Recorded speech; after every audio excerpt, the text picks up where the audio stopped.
ప్రతి ఇంటికి వెళ్ళి చెప్పండి. బాబును నమ్మడము అనంటే ఇంగ్లీష్ మీడియం బడుల్ని, సిబిఎస్ఈ నుంచి ఐబీ ప్రయాణాన్ని, నాడు నేడుని, అమ్మ ఒడిని, గోరు ముద్దను, పిల్లలకిచ్చే ట్యాబులని, ప్రతి క్లాస్ రూమ్ను కూడా డిజిటైజ్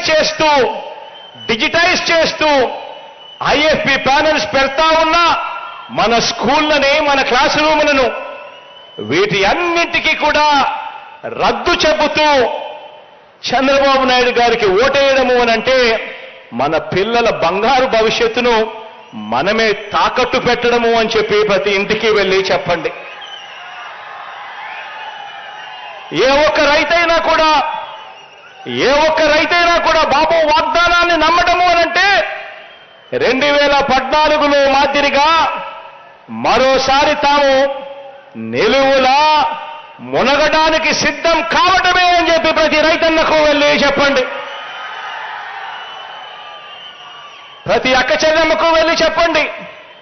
ఏ ఒక్క అక్క చెల్లెమ్మైనా బాబు మాటను నమ్మటము అనంటే పూర్తిగా పొదుపు సంఘాల రుణాలన్నీ కూడా మాఫీ చేస్తానని, ఏడాదికి 12 గ్యాస్ సిలిండర్లు సబ్సిడీ మీద ఇస్తానని తాను చెప్పి 2014 ఎన్నికల తర్వాత నిలువున దగా చేసిన బాబును మళ్ళీ ఎవరైనా నమ్మవచ్చా అని చెప్పి ప్రతి అక్క చెల్లెమ్మను వెళ్ళి అడగండి.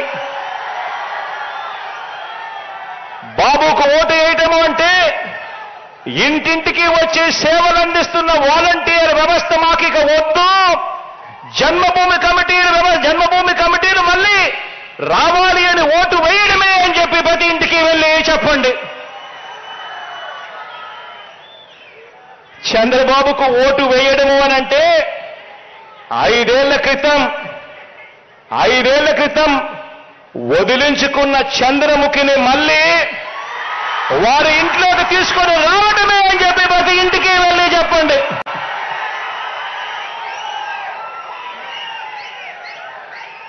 బాబుకు ఓటు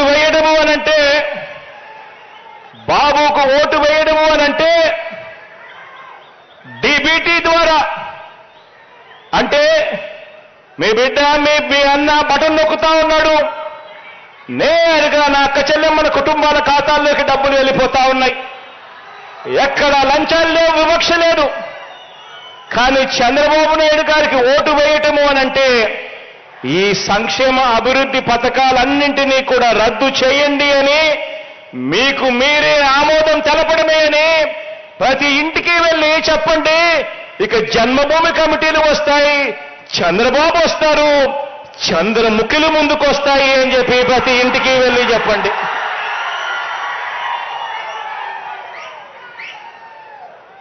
ఆ వాలంటీర్ చెల్లెమ్మలంతా కూడా కొమ్ము బిగించి ఈ పేదల వ్యతిరేకల మీద, ఈ పెత్తందార్ల మీద, మోసగాళ్ల మీద, ఎల్లో మీడియా అసత్య ప్రచారాల మీద యుద్ధానికి సిద్ధమే అని చెప్పి ప్రతి చెల్లెమ్మ కూడా చెప్పండి.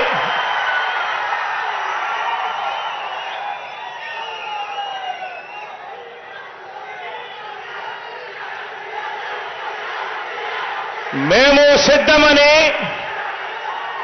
ప్రజాప్రభుత్వానికి కొండంత అండగా